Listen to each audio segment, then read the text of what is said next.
قرآن کریم کی قدر کریے، حفاظت کریے۔ حافظ ہوئے بغیر کوئی مر جائے، حافظ نہیں ہوا اور مر گیا، جہنم میں نہیں پھینکا جائے گا۔ اللہ نہیں کہیں گے کیوں صاحب حافظ کیوں نہیں بنے آپ، بغیر حافظ ہوئے آپ، چلو پھینک دو جہنم، ایسا نہیں ہوگا۔ لیکن میرے پیارو حافظ ہو گئے اور پھر حافظ ہو کر قرآن کی قدر نہیں کی، حفاظت نہیں کی، بھول گئے، یاد نہیں رہا، تو جہنم پھینک دیا جائے گا۔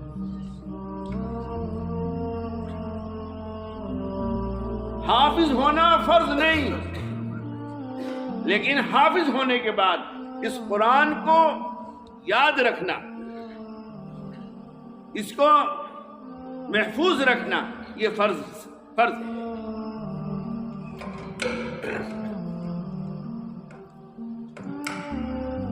حافظ ہو گئے جی اور پھر بھول گئے، یاد نہیں رہا، اس پر سزا ملے گی۔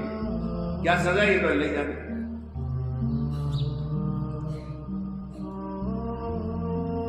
تو حافظ نہ ہونے پر جہنم نہیں ہے، لیکن حافظ ہونے کے بعد اس کو بھول گئے، ناقدری کی، حفاظت نہیں کی، تو پھر عذاب ہے، پھر عذاب ہے۔ اس سے بچنے اور حضور اکرم صلی اللہ علیہ وسلم ارشاد مبارک ہے، حدیث شریف ہے، قرآن کی خبر گیری کرو، قرآن کی خبر گیری کرو، یہ بہت جلد سینے سے نکل جانے والا ہے۔ آپ کسی کو کوئی چیز دیں اور وہ قدر نہ کریں تو آپ روک لیتے ہیں ہاتھ۔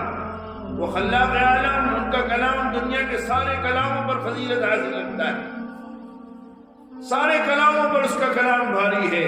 اس کو بھی کہاں پسند آئے گا کہ یہ بندہ، اس کو میں نے میرا کلام دیا اور یہ اس کی ناقدری کر رہا ہے، حفاظت نہیں کر رہا، وہ بھی اس کو سینے سے کھینچ لیتے ہیں۔ اللہ حفاظت فرمائے میری تمہاری سے، تمام حفاظت کی حفاظت کرنا۔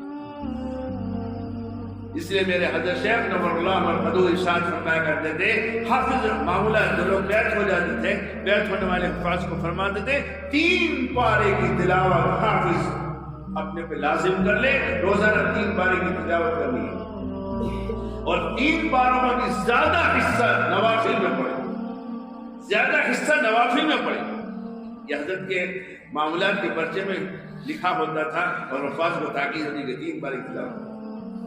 آج کتنے حفاظ ایسے ہیں جو 3 پارے نہیں پڑھتے روزانہ؟ اس کی فکر کرو، قدر کرو، اہتمام سے قرآن کی تلاوت پابندی سے کرو، روزانہ اپنے پہ لازم کر لو۔ جو حافظ نہیں ہے وہ 1 پارے کی کرے، آدھے پارے کی کرے۔ اگر نہیں کرتے، خالی سال میں 1 بار کرتے ہو رمضان میں، تو میں ایسے لوگوں کے لیے کہتا ہوں کہ اپنی عادت ڈالنے کے لیے، اپنا مزاج بنانے کے لیے روز قرآن کی تلاوت ہو جائے جی، تو میں کہتا ہوں 1 رکوع روز پڑھ لو، 1 رکوع کی سے شروعات کرو، 1 رکوع قرآن کھولو، 1 رکوع پڑھو، نشان لگا دو، پھر کل دوسرا رکوع۔ اس کا نور جب دل میں آنا شروع ہو جائے گا تو شوق بڑھے گا، رغبت بڑھے گی، 2 رکوع کر لینا، 3 رکوع، پاؤ پارا، آدھا پارا، 1 بار۔ لیکن ابتدا میں کیونکہ سال بھر 11 مہینے رکھے رہتے ہیں، 1 ہی مہینہ پڑھتے ہیں، دل مر جاتا ہے، نحوست اچھا جاتی ہے، تو پھر ایک رکوع سے شروعات کریں۔ نیت کرو سب انشاءاللہ روز قرآن پڑھیں گے، اور حفاظ نیت کرو کہ 3 پارے روز پڑھیں گے، اور 3 پاروں میں زیادہ حصہ نوافل میں پڑھا کریں گے۔ اور آسان ترکیب بتا دیتا ہوں حفاظ کو، طلباء کو بھی، جو اپنی حفظ کر رہے ہیں ان کو بھی، اور جو حافظ ہو چکے ہیں ان کو بھی جی۔ روزانہ آپ فجر سے لے کر کے عشاء تک کی فرض ہٹا کر کے سنت اور نوافل کو جوڑ لیں تو 31 رکعت ہوتی ہے، سنت نفل جوڑیں 31 رکعت ہوتی ہے۔ 1 رکوع ہر رکعت میں پڑھ لیجئے۔ آپ الحم ترى الإله انا بنا قل هو الله ورسول پڑھتے ہیں نہ کریے، ترتیب سے شروع کر دیجئے، قرآن الف لام سے شروع کر دیجئے۔ 1 رکعت میں 1 رکوع، 1 رکعت میں 1 رکوع، شام تک کی 31 رکعت ہو جائیں گی، 31 رکوع ہو جائیں گے۔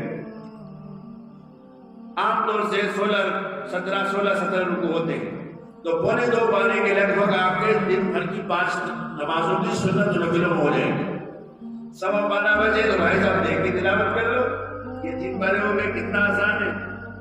بولیے آپ کو صاحب ہمیں تو پڑھنے میں ہمیں کہا اتنی نفلیں نہ پڑھیں گے، پونے دو سے 12 نفلیں پڑھوں گا، اتنا وقت ہو جائے گا، یاد کب کروں گا؟ جی مجھے عربی کتابیں دیکھنا ہے، جلالین ہے، ہدایہ ہے، فلاں ہے، کیسے کروں؟ تو جلالین صاحب، ہدایہ صاحب، یہ ایک ایک رکوع ایک ایک رکعت میں پڑھ لیجئے، آپ کے آسانی کے ساتھ 1.25 پارے 1.5 پارا تو میاں ہو ہی جاوے یار، اللہ کے بندے، چلو وہ کٹوتی کر دے، 1 پارا تو ہو جائے گا۔ میرے والد صاحب رحمۃ اللہ علیہ فرماتے تھے نماز کا پڑھاوا سینے میں محفوظ ہوتا ہے، یاد ہوتا ہے، زیادہ نہ پڑھیں۔ اس لیے یہ حفاظ بھی یہ نیت کرو گے انشاءاللہ اب یہ اس ترتیب کو شروع کریں گے، اللہ مجھے بھی ہمت توفیق دے کہ ایک رکوع روزانہ فجر کی سنت سے لے کر کے تو عشاء کیا نوافل تک کے سب یہ 31 رکعتیں ہوتی ہیں، اس میں ایک رکوع روز پڑھیں گے انشاءاللہ پابندی سے، انشاءاللہ آپ کا 1.25 1.25 1 پارا تو ہو ہی جاوے گا، کریں گے